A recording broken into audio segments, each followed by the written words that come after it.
안녕하세요, 여러분. 오늘의 감동적이고 의미 있는 이야기에 오신 것을 환영합니다. 오늘 우리는 두 절친의 여정을 함께 들어볼 거예요. 학창 시절의 꿈 많은 날들부터 결혼의 파탄, 경제적 어려움 같은 인생의 풍파를 겪고 진정한 우정을 통해 멋지게 재기한 이야기입니다.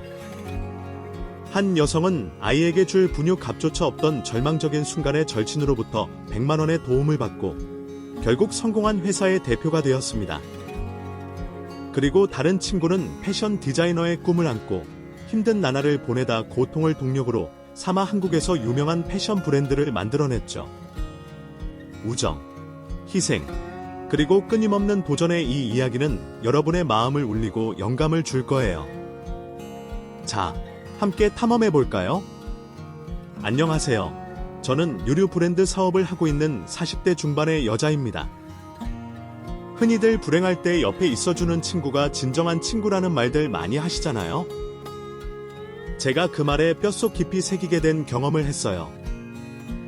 저도 남들 못지않게 고난과 역경을 겪고 오래된 꿈마저 포기하고 살다가 친구 덕분에 제 인생을 역전할 수 있게 된 저의 이야기를 많은 분들에게 들려드리고 싶어서 남는 짜투리 시간에 틈틈이 적은 제 사연을 보냅니다.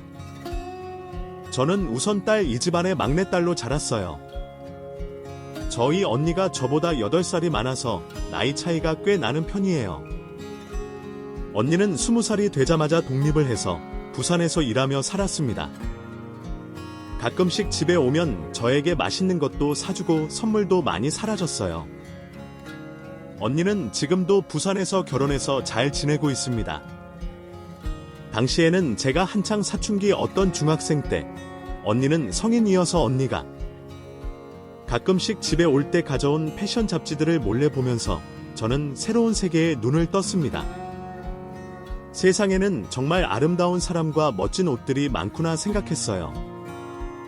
그리고 그때부터 옷에 대한 관심을 많이 갖기 시작했고 용돈을 받으면 모아두었다가 동대문의 해외 패션 서적을 파는 가게에 가서 하나씩 사 모았습니다. 저 때는 지금처럼 인터넷만 열면 해외 명품 브랜드의 패션쇼를 볼 수 있던 시절이 아니었거든요. 막연하게 의상 디자이너라는 꿈을 꾸며 행복한 사춘기 시절을 잘 보내게 됐어요. 그리고 고등학교에 입학을 했습니다. 저와 같은 중학교에 온 친구가 많이 없어서 처음에는 입학하고 나서 많이 어색하고 같은 반 아이들에게 다가가기도 어려워했었어요. 그렇게 하루 이틀이 지났고 학교 독서실에 갔다가 같은 반 아이를 봤습니다. 그런가 보다 하고 지나쳤는데 며칠 후에 제 뒷자리에 앉아있던 그 친구가 저에게 먼저 손을 내밀어줬습니다. 제 등을 톡톡 치더니 말을 걸더라고요. 안녕. 나는 박지연이라고 해. 지난번에 독서실에서 봤는데. 아, 안녕. 나도 봤어. 나는 최은서야. 너, 나랑 도서부 같이 들지 않을래? 도서부. 응. 나 책 읽는 거 좋아하거든. 너는 어때? 그때 독서실에서 꽤 열심히 책 보던데. 동아리 같은 거 가입할 생각 없어? 도서부 해볼까? 그래, 같이 도서부에서 책도 읽고 토론도 하고 재밌을 거야. 나, 왠지 은서 너랑 마음이 맞을 것 같은데. 우리 친하게 지내자. 저는 저에게 먼저 다가온 그 친구의 환한 미소와 다정한 말투에 너무 고마운 생각이 들었어요. 그리고 어쩐지 좋은 친구 사이가 될 것 같다는 예감이 들었습니다.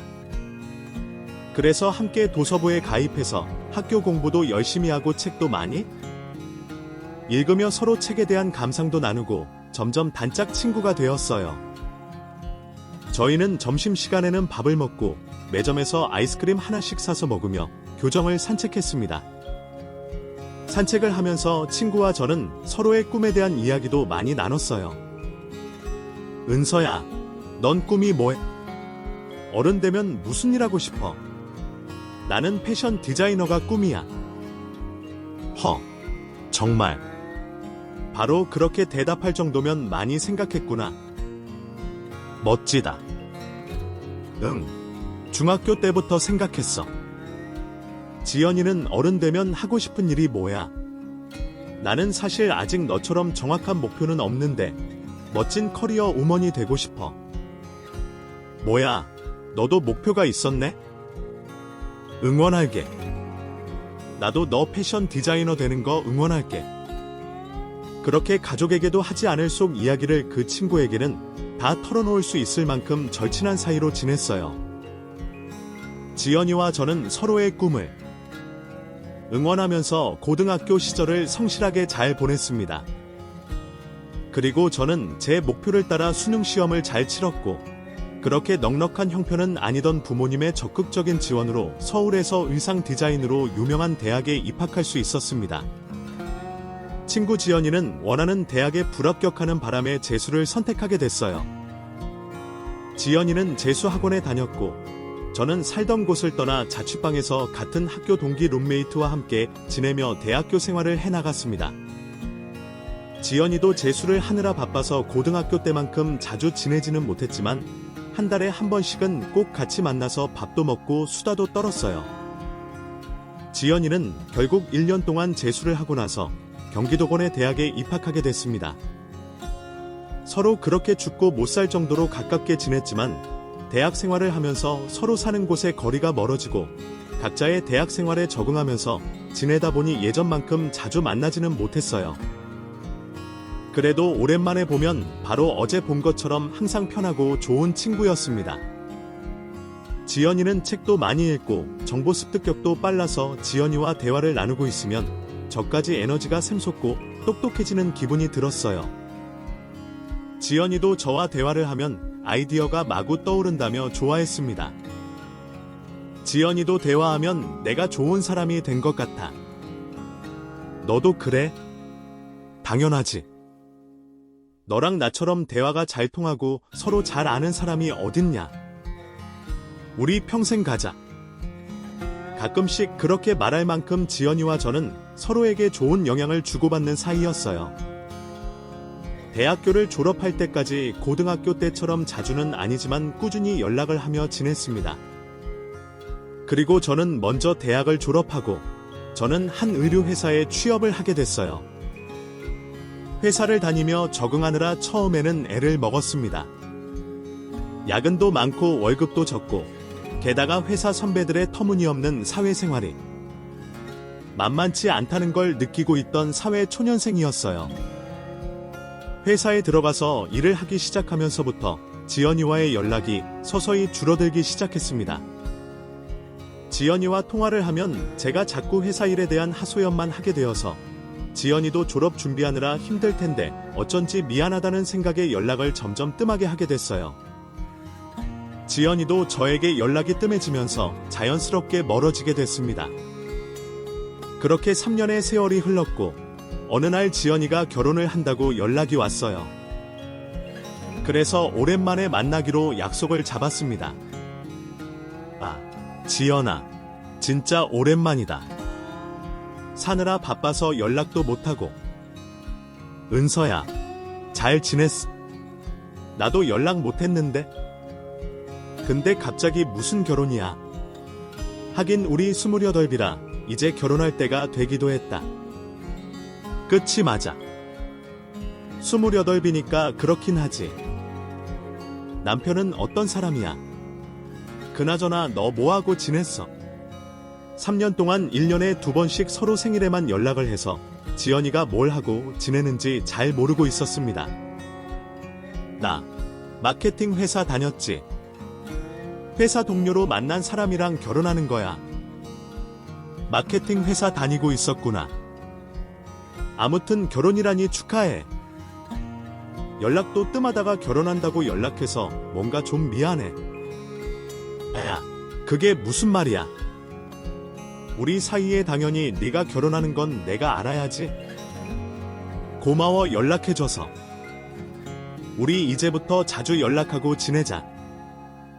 오랜만에 만났는데도 고등학생 때로 돌아간 것 같아. 신기해. 너도 그래? 응, 나도 그래. 바로 어제가 같이 교복 입고 학교 다녔던 때 같아. 우리 이제 20대 후반인데 언제 이렇게 나이를 먹었냐? 은서야, 너는 만나는 남자 없어. 요즘 그냥 알아가는 사람이 있기는 한데 모르게 좋은 사람이었으면 좋겠다. 너도 얼른 시집가 생각해. 아이고, 알았어. 너 결혼식 언제야?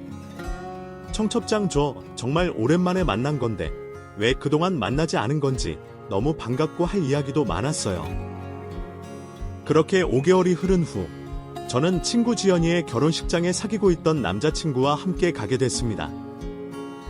웨딩드레스를 입은 모습이 어찌나 예쁘던지 남편도 듬직하게 생겨서 둘이 잘 살 거라고 생각했어요. 저는 친한 친구라서 축의금을 얼마를 넣어야 하나 고민을 하다가 50만 원을 했습니다.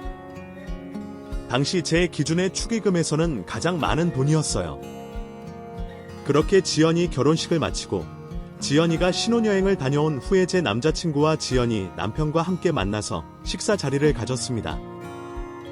지연이는 저에게 줄 선물도 사왔더라고요. 예쁜 카드 지갑이었어요. 이런 걸 다 사와? 여행은 재밌었어. 휴양지 가서 편하게 쉬다 왔지. 멋져. 은서 씨 이야기를 평소에 어찌나 많이 하던지 궁금했는데 결혼식 때 잠깐 뵙고 이렇게 인사드리네요. 저도 제 절친 지연이가 어떤 분이랑 결혼하는지 궁금했는데 잘 해주세요. 그러면 두 분은 언제 결혼하시나요? 지연이 남편이 저와 남자친구를 보며 물었습니다. 남자친구는 저희 회사 거래처 사람이었어요. 그 사람이 먼저 고백해서 사귀기 시작한 지 당시 3개월밖에 지나지 않은 시점이라 당황하고 있었는데 제 남자친구가 웃으며 대답했습니다. 저희도 보통 해야죠.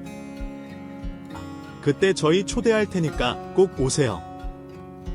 남자친구의 말에 지연이가 웃으며 대답했습니다.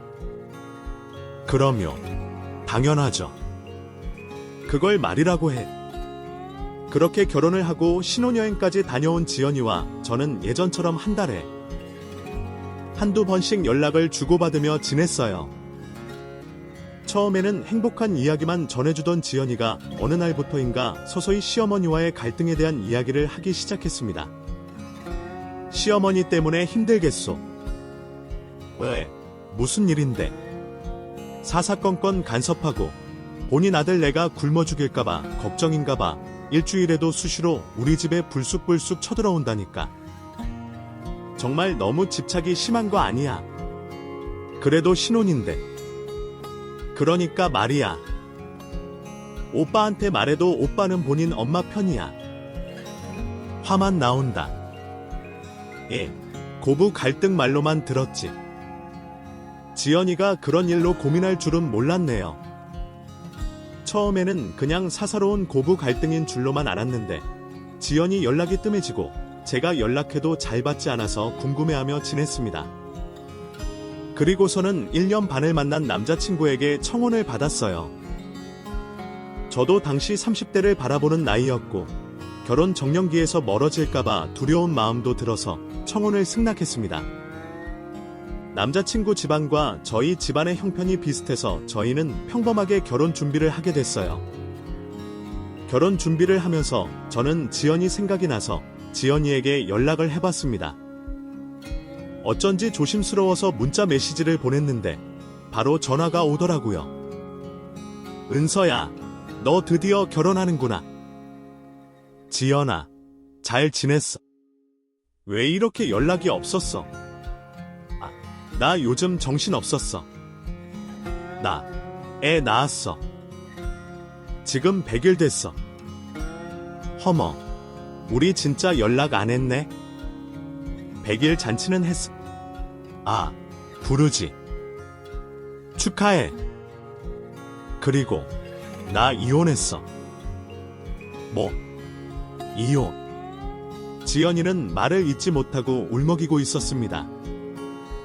뭔가 더 묻고 싶었지만 물을 수가 없었어요. 지연아, 괜찮아. 응, 괜찮아. 사실 그 인간이 나 몰래 빚지고 바람까지 피워서 이혼 도장 찍었어. 양육권은 내가 가졌어. 지금 친정에 말도 못하고 혼자 지내고 있어. 애 보느라 회사도 못 다니고. 너 좋은 소식 듣고 기뻐서 전화했는데 우울한 얘기해서 미안해. 아무튼 너 결혼식 날 꼭 갈게. 은서야, 축하해. 우리 애 온다. 늦게 전화를 끊고 마음 한켠이 쓰라리더라고요. 행복하게 잘 살고 있을 거라고 막연히 생각하고 있었는데 이혼하고 혼자 아이를 키우고 사느라 얼마나 힘들까 걱정도 됐습니다. 전화를 끊고 내내 걱정이 돼서 몇 시간 뒤에 전화를 했는데 받지 않더라고요. 저도 결혼 준비를 하느라 지연이에게 자주 연락을 하지 못하고 결혼식 날이 됐습니다. 패션 디자인과를 나온 대학교 친구들이 한껏 멋을 내고 제 결혼식에 와 줬어요. 다니던 회사도 패션 업계라 다들 패션 센스가 남달랐습니다. 신부 대기실에 와서 같이 사진도 찍고 인사를 하고 있는데 친구 지연이가 대기실 문을 열어 들어오려다가 제 하객들을 보고 다시 나가는 걸 얼핏 보게 됐어요. 그래서 저는 바로 신부 대기실 밖으로 나가서 지연이를 불렀습니다. 지연아, 왜 그냥 가? 지연이는 아이를 안고 오느라 다 구겨진 정장 차림의 푸석한 얼굴에 빼빼 마른 몸을 하고 있었어요.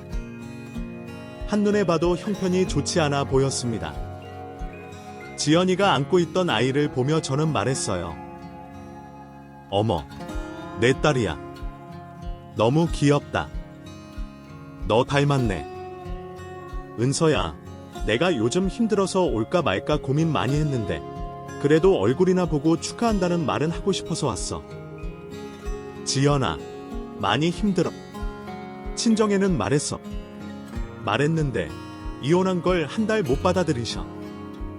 일도 못하고 양육비도 못 받고 지금 집에서 간단한 부업하면서 지냈는데 미안해. 그래서 나 축의금도 준비 못했어. 항상 당당하고 씩씩하게 본인의 삶을 꾸려나갈 줄 알았던 지연이가 그렇게 처참한 모습으로 힘들어하는 게 가슴이 아팠어요. 저는 지연이의 손을 붙잡고 말했습니다. 뭐가 미안해? 너 왜 이렇게 말랐어? 그래도 잘 먹어야지. 너무 말랐다. 그러고 있는데 아이가 갑자기 소리를 내며 울기 시작했습니다. 지연이는 아이를 안고 달래며 배고프다고 그런 것 같다고 말했어요. 오기 전에 분유 줬는데 왜 그러지? 분유도 다 떨어져 가는데? 혼잣말처럼 한탄을 하는 지연이의 모습을 보고 저는 지연이에게 잠시 기다리라고 말을 한 후에 웨딩드레스를 입은 채로 저희 친정 엄마에게로 갔습니다. 엄마가 깜짝 놀라시더라고요. 은서야, 드레스 입고 이렇게 밖에 나오면 어떡? 결혼식의 꽃은 50분 대에. 엄마, 나 여행 가려고 찾아놓은 돈 엄마한테 있죠? 그것 좀 주세요. 뭐? 왜 지금? 네, 지금 100만 원만 꺼내서 주세요. 급해요. 알았어. 결혼식이 끝나고 신혼여행 가기 전에 현전하려고 준비해둔 돈을 엄마에게 받아서 100만 원을 꺼낸 후 지연이에게 쥐어줬습니다. 지연아, 이거 얼마 안 되는데 애 분유값이라도 보태주고 싶어서. 내가 그래도 이 문대에 태어나고 한 번도 못 받잖아. 부담 갖지 말고 받아줘. 은서야, 내가 이걸로 또 캡. 그 말을 하며 지연이는 눈물을 뚝뚝 떨구며 흐느끼고 있었어요. 너무 안쓰러웠습니다. 저는 지연이를 안아주고 말했습니다. 지연아, 힘내. 예전에 우리 꿈 많았던 고등학생 시절을 기억하지. 우리 아직 점구할 수 있어. 포기하지 마. 아이 키우면서 얼마든지 할 수 있으니까 너무 좌절하지 않았으면 좋겠어. 그리고 밥 먹고 가. 너 힘내려면 살 좀 찌워야겠다. 아니, 은서야. 애가 울어서 다른 사람들한테 민폐야. 그냥 가봐야 할 것 같아. 내가 이 돈은 나중에 꼭 갚을게. 결혼 축하해. 지연이는 그렇게 말하고 쫓기듯이 제 결혼식장을 떠나버렸습니다. 그날은 결혼식을 진행하느라 정신없었는데 신혼여행을 가고 남편과 살림을 차리고 같이 살기 시작하면서 제 결혼식에 추레한 모습으로 왔던 지연이가 계속 머릿속에 떠올랐어요. 전화를 했지만 없는 번호라고 나왔습니다. 그렇게 지연이의 안부를 궁금해하며 결혼 생활을 시작했어요. 남편과 저는 둘 다 의류업계에 종사했기 때문에 시장이 돌아가는 원리를 잘 알고 있다고 생각했습니다. 그래서 결혼 후에 남편과 의기투합해서 동대문 상가에 옷가게를 차렸어요. 회사도 그만두고 그동안 제가 열심히 모은 돈을 많이 투자해서 제가 남편이 3으로 투자를 해서 차린 겁니다. 저는 새벽까지 일을 하며 남편과 동대문 시장 도매 상가를 휘젓고 다녔습니다. 그때는 정말 힘든 줄도 몰랐어요. 옷을 사입하고 저희가 야심차게 낸 매장에 장식을 하며 열심히 했어요. 장사가 자리를 잡으면 제가 디자인한 옷에 쇼핑몰에서 팔게 백도 갖고 있었습니다. 남편도 제 뜻과 같다고 생각했고요. 하지만 예상처럼 일이 쉽게 돌아가지 않았습니다. 다른 매장과 경쟁도 심했고 하루에 손님이 10팀이 오면 3팀만 옷을 사가는 수준이었어요. 그러니 돈이 벌리지 않았습니다. 인테리어도 바꾸고 어떻게든 노력을 해봤지만 소용이 없었어요. 그러다가 제가 덜컥 임신을 해버렸습니다. 임신을 한 후에는 새벽에 일을 할 수가 없었어요. 저는 입덧과 임신 중독 때문에 낮에만 잠깐 가서 매장을 보고 남편이 새벽까지 애써서 일을 하는 줄로만 알았습니다. 그리고 임신 중기쯤 되었을 때 입덧도 사라지고 조금 살만해져서 잠도 오지 않아 남편에게 말도 안 하고 새벽에 매장으로 간 적이 있어요. 그런데 남편이 바로 옆 매장에서 남성복을 파는 여자 윤아영 씨와 함께 다정하게 밥을 배달해서 먹고 있었습니다. 서로 입에 묻은 밥을 떼어주고 꿀이 뚝뚝 떨어졌어요. 누가 보면 둘이 애인 사이인 줄 알 것 같았죠. 두 사람은 제가 온 줄도 모르더라고요. 깨가 뚝뚝 떨어졌습니다. 설마 하는 마음이 들기는 했지만 저는 일단 사진을 찍어서 증거를 남겼습니다. 물론 그 정도는 증거가 되지 않았지만 남편을 추궁하기 위해서 남겼어요. 그리고 남편에게 소리를 질렀습니다. 여보, 여기서 뭐해? 제가 소리를 지르자 그제서야 저를 본 남편과 윤아영 씨가 화들짝 놀라며 저를 봤어요. 당신, 이 시간에 웬일이야? 말도 없이 왔어. 그냥 잠이 안 와서. 근데 두 사람, 나 없는 사이에 되게 친해졌나 봐. 당신 없어서 같이 밥 먹다 보니까 친해졌지. 오해하지 마. 그래. 제가 설마 유부남이랑 뭘 하겠어요? 저를 그렇게 말하며 저를 째려보던 윤아영 씨 눈빛이 제 가슴팍에 꽂혔습니다. 그날 이후로 저는 남편을 의심하는 마음을 지울 수가 없었어요. 그렇게 그날은 아침까지 남편과 매장에 머물고 함께 퇴근을 했습니다. 당신, 정말 양심에 손을 얹고 나한테 실수하고 있는 거 없어? 은서야, 왜 그래? 나 힘들게. 그냥 아영 씨랑 나랑 동갑이고 너 없을 때 혼자 밥 먹기 쓸쓸해서 같이 먹었을 뿐이야. 그런 이상한 상상하지 마. 우리 뱃속의 아이한테 안 좋아. 남편의 말을 믿기는 힘들었지만 정말 누구보다 남편 말을 믿고 싶었어요. 그날 이후로 저는 새벽에도 가끔씩 일을 나가서 남편과 함께 매장을 봤습니다. 하지만 아무래도 만삭이 다가오는 임신한 몸이라 힘이 들더라고요. 그래서 예정일이 다가오면서부터는 아예 매장에 가지 않고 집에 머무르며 출산 준비를 했어요. 아이를 낳는 날, 남편은 병원에 와보지도 않았습니다. 저희 친정엄마가 전화를 했는데도 받지 않는다고 했어요. 저는 다른 임산부들처럼 남편에게 진통 때문에 힘들다고 투정을 부릴 새도 없이 혼자서 아이를 낳았습니다. 아이를 낳은 후에 저는 친정에서 머무르며 산후조리를 하고 아이를 친정 엄마에게 맡기고 다시 저희 신혼집으로 돌아갔습니다. 그리고 남편과 함께 다시 매장에서 일을 하기 시작했어요. 남편이 그간 고생을 했으니까 새벽에는 제가 매장을 보기로 했습니다. 그런데 저희 연매장 사장님이 저를 은밀하게 부르더니 충격적인 이야기를 하셨어요. 은서씨, 몸 풀고 와서 내가 이런 말 하긴 좀 그런데 그래도 사실은 알아야 할 것 같아서. 그 말을 듣고 대충 무슨 이야기를 할지 알 것만 같아서 몸이 떨려왔어요. 무슨 사실이요? 너무 놀라지 말고 들어. 은서 씨 남편이 은서 씨 앞에 있는 그 아이, 윤아영 씨랑 사이가 아무래도 심상치 않은 것 같아. 심상치 않단? 뭐, 오신 거라도 있으세요? 내가 사실 사입 삼촌이랑 동대문 상가에 옷사입을 하러 갔다가 모텔촌 주변 밥집에서 밥을 먹는데 어휴, 못 말하겠다. 그냥 말씀하세요. 은서 씨 남편이랑 윤아영 씨랑 둘이 다정하게 끌어안고 모텔에 들어가더라고. 어느 정도 예상을 하고 있었지만 남의 입을 통해서 그 이야기를 듣게 되니 믿고 싶지 않았어요. 정말이에요. 진짜 제대로 보신 거 맞아요.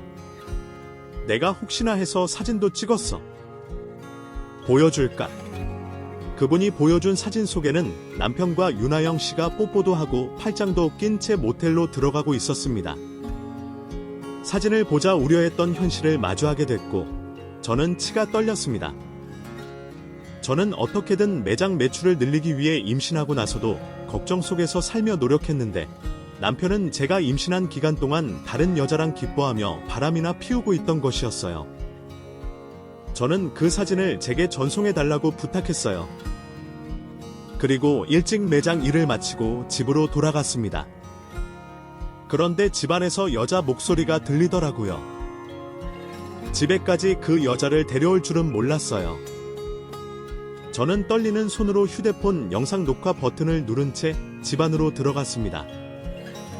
속옷만 입고 술을 마시고 있던 남편과 윤아영 씨가 저를 보자 당황해서 얼굴이 새하얗게 질렸습니다. 너희 둘, 은서야, 그게 아니라. 아니긴 뭐가 아니야. 당신, 어떻게 나한테 이럴 수가 있어. 나 임신한 기간 동안 이 여자랑 놀아나느라 그렇게 나를 무시하고 소홀하게 했니? 가게 일은 제대로 한 거 맞아. 내가 낳을 때도 이 여자랑 같이 있었어. 그러자 윤아영 씨가 코웃음을 치며 맥주를 들이키더니 말했습니다. 은서 씨, 왜 일을 크게 만들어? 그냥 우리 둘이 적당히 즐기다 말 것 했는데. 은서 씨, 이리 와서 같이 술이나 마셔. 너 정말 미쳤니? 네가 무슨 짓을 한 줄 몰라? 내가 뭘 어쨌다. 나는 가정 파탄 낼 생각도 없어. 그냥 외로운 사람들끼리 잠깐 즐겼을 뿐이야. 같은 동대문 상가에서 일하는 사람들끼리 얼굴 붉히지 말고 그냥 넘어가자. 저는 그 말을 듣고 기절할 정도로 화가 치밀어 올랐습니다. 그 여자의 머리끄댕이를 붙들고 제가 악다구니를 쓰며 소리를 질렀어요. 이 더러운, 나, 그걸 말이라고 해. 당신도 똑같아. 어디서 어물쩍 넘어가려. 해. 둘 다 내가 소송 걸 테니까 닫기 기다리고 있어. 그러자 남편이 제 팔을 붙들고 말했습니다. 은서야, 진짜로 아영 씨랑 나 깊은 사이는 아니야. 우리 아이도 생각해야지. 더러운 새끼, 우리 아이 입에 올리지도 마. 그날 이후 저는 이혼 소송과 상간녀 소송을 진행했습니다. 증거는 너무 확실했고 결국 두 사람으로부터 위자료를 받게 됐어요. 재산분할도 제가 매장에 기여한 정도가 높았기 때문에 더 많이 받을 수 있었습니다. 하지만 남아있는 재산이 없었어요. 매장 장사가 안 되는 동안 빚이 쌓여 있었거든요. 빚을 갚고 나니 겨우 저는 저 혼자 살 수 있는 원룸을 구할 수 있었습니다. 언제까지 친정 엄마에게 아이를 맡길 수도 없는 노릇이었고 저는 앞날이 막막했어요. 창피한 생각이 들기는 했지만 예전 직장과 대학 동기들에게 부탁을 해서 외주로 일을 받아 집에서 디자인도 하고 일러스트도 그리면서 돈을 벌 수 있었습니다. 제가 일을 하는 동안 혼자서 놀고 있는 아이를 보며 눈물이 터져 나왔어요. 본의 아니게 아빠 없이 키우게 되어서 나중에 아이한테 어떻게 말해야 하나 걱정이 앞서기도 했습니다. 남편은 양육비를 지급해야 했지만 그 돈마저 주지 않았어요. 이혼 소송이 끝난 이후에 완전히 저와 아이를 나몰라라 했습니다. 지연이와도 금방 헤어지고 이리저리 여자한테 빌부터 산다는 이야기만 건너들어서 듣게 됐어요.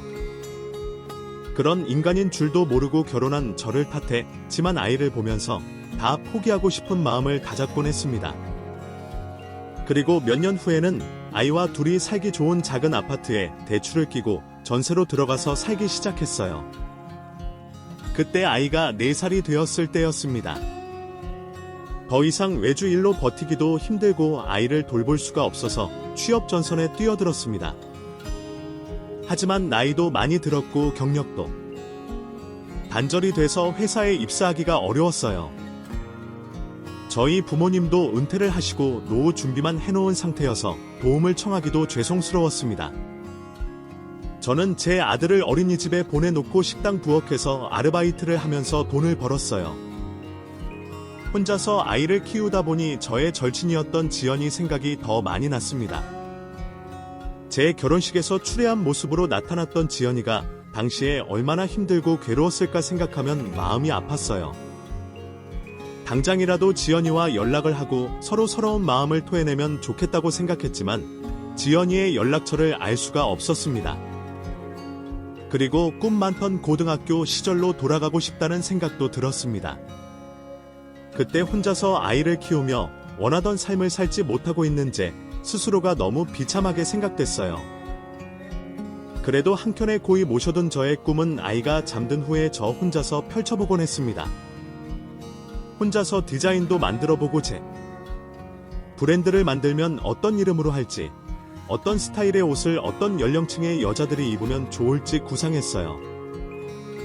정말 막막하고 가슴이 답답했지만 언젠가는 기회가 생긴다면 제 꿈을 펼칠 수 있으리라는 막연한 한 조각의 희망을 품고 살았습니다.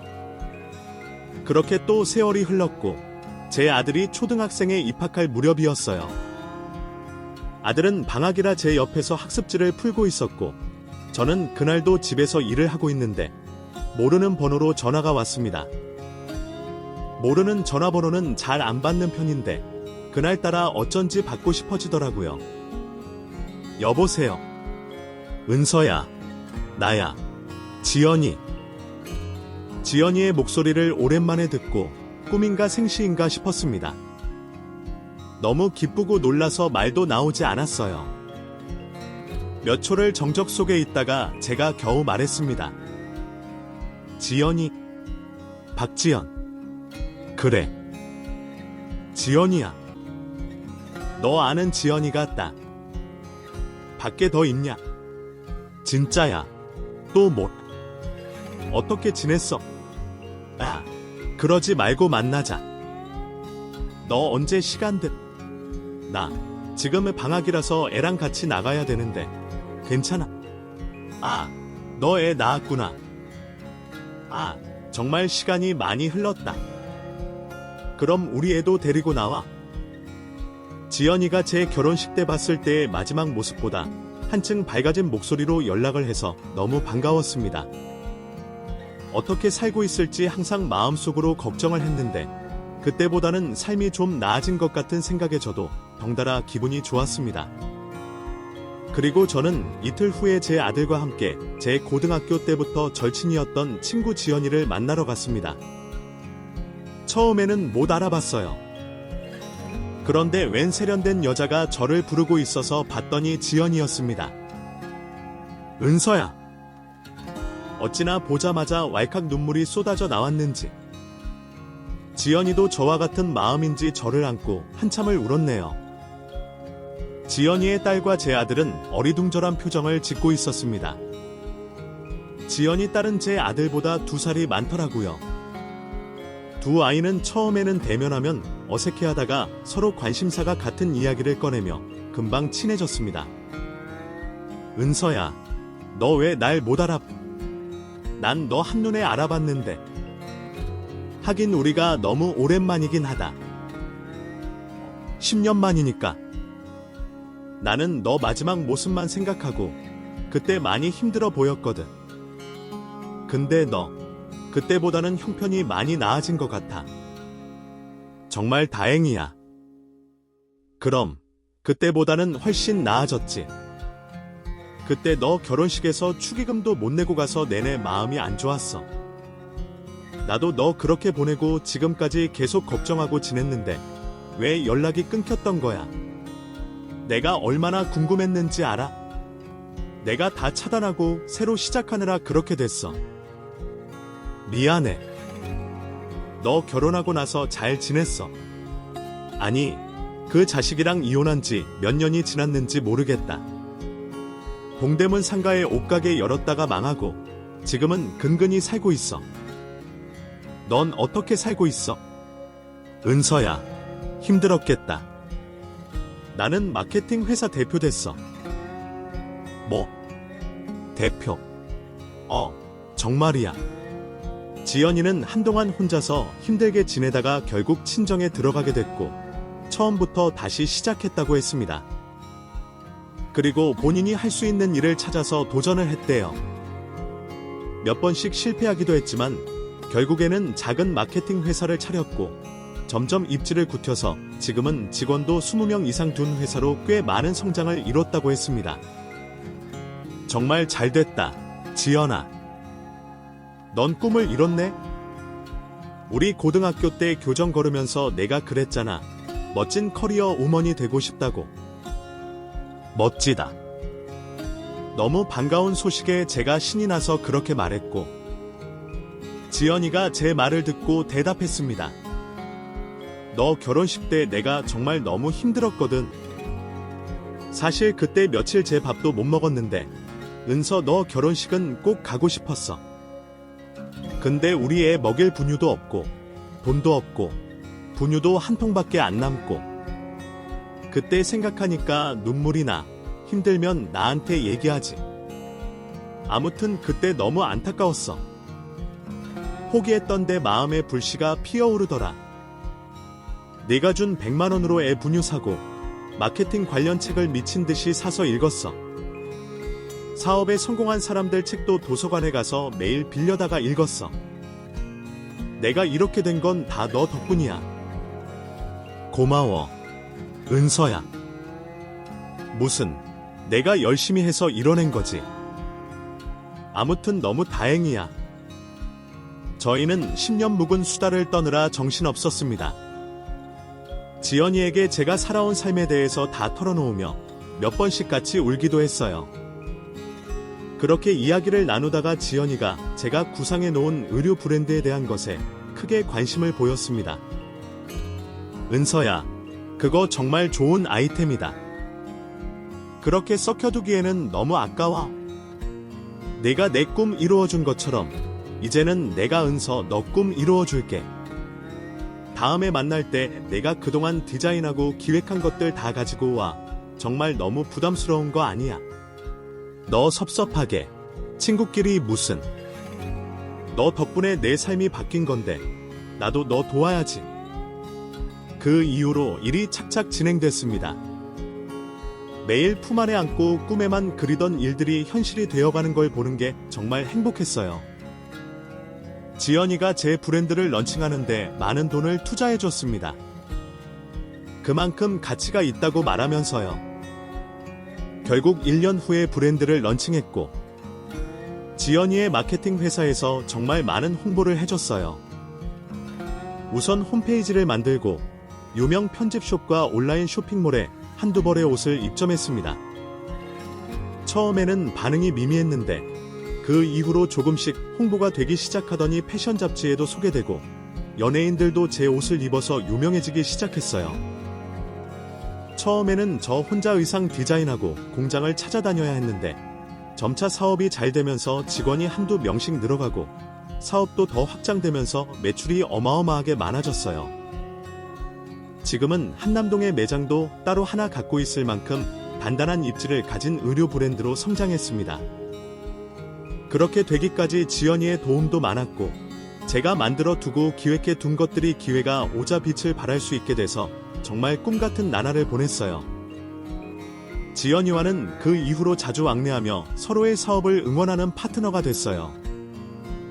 지연이가 우스갯소리로 이런 말을 한 적이 있습니다. 너나 나나 결혼했다가 실패하고 인생이 완전 달라져 버렸네? 우리 궁합 보러 갈래? 이 정도면 우리 불이 천생연분 아니냐? 그래, 지연아. 너랑 나랑 전생의 왕이랑 왕비였나 보다. 제가 대답했고 서로 배꼽을 잡고 웃었어요. 지금 지연이의 딸은 고등학생이 됐고 제 아들은 중학생입니다. 둘이 남매처럼 친하게 지내고 있어요. 지연이와 저는 같은 동네에 살고 있습니다. 같이 운동도 하고 취미 생활도 하면서 고등학생 때처럼 서로의 삶을 응원하고 도움을 주고받으며 지내고 있어요. 지연이의 연락을 받지 못하고 제가 제 꿈의 끝자락을 잡고 지내지 않고 포기한 채로 있었다면 지금의 삶은 정말 암담했을 것 같아요. 지연이와 저는 서로가 가장 필요한 순간에 나타나서 도움을 주게 돼서 정말 기적 같은 일이 벌어졌네요. 교정을 걸으며 서로의 꿈에 대해 이야기했을 때는 이렇게 서로의 인생에 영향을 주게 될지 몰랐었습니다. 결혼을 하고 이혼을 한 후에 절망에 빠졌을 때 포기하지 않고 다시 도전할 수 있었던 건 친구와 교정을 거닐며 나눴던 꿈에 대한 대화 덕분이 컸던 것 같아요. 지연아, 너 덕분에 내가 평생 가슴에만 품고 있던 꿈을 이뤘어. 정말 고마워. 은서야, 나도 너 덕분에 그때 죽지 않고 용기 내서 이렇게 내일 하면서 대표 소리 듣고 살 수 있는 거야. 고마워. 은서야. 우리 앞으로 평생 서로 용기 주면서 잘 지내자. 지연이와 저는 평생 결혼 안 하고 서로 의지하면서 앞으로도 지금처럼 절친으로 잘 지내기로 했습니다. 둘 다 남자에게 질릴 대로 질려서 다시 결혼할 일은 없을 거예요. 하긴 인생은 모르는 거니까 단정 지을 수는 없겠네요. 애들 시집장가 다 보내고 황혼 연애를 하게 될지도 모르겠죠. 알고 생각 말했는데도 낯간지러운 걸 보니 아무래도 그 꿈은 접는 게 나을 것 같습니다. 진짜로 나 시궁창에 빠질 뻔했는데 어떻게 94일생으로 세상 밖으로 건져 나와서 한 사회의 일원으로 빛을 발할 수 있게 됐습니다. 인생은 정말 길고 마음속에 꿈을 품고 있으면 언제든 기회가 왔을 때 잡을 수 있어요. 늦은 나이는 없다고 생각합니다. 혹시나 인생의 좌절을 겪고 힘들어하는 분이 계시다면 희망의 끈을 놓지 말라고 말씀드리고 싶어요. 기다리다 보면 기회는 옵니다. 모두에게 그 시기가 다를 뿐이죠. 제 이야기를 적다 보니 정말로 지금 제가 이뤄낸 성과가 대단하게 느껴지네요. 감사합니다. 더 열심히 살면서 감사함 잊지 않고 나누는 사람이 될게요. 여러분, 다 지치지 마시고 꼭 행복하세요. 오늘의 감동적인 이야기를 끝까지 함께 해주셔서 감사합니다. 이 이야기가 여러분에게 작은 동기와 삶의 아름다운 믿음을 전해 주었기를 바랍니다. 이 이야기가 마음에 드셨다면 댓글로 여러분의 생각을 나눠주시고 좋아요 버튼을 누르며 채널 구독으로 앞으로의 의미 있는 이야기를 놓치지 마세요. 다음 영상에서 다시 만나요.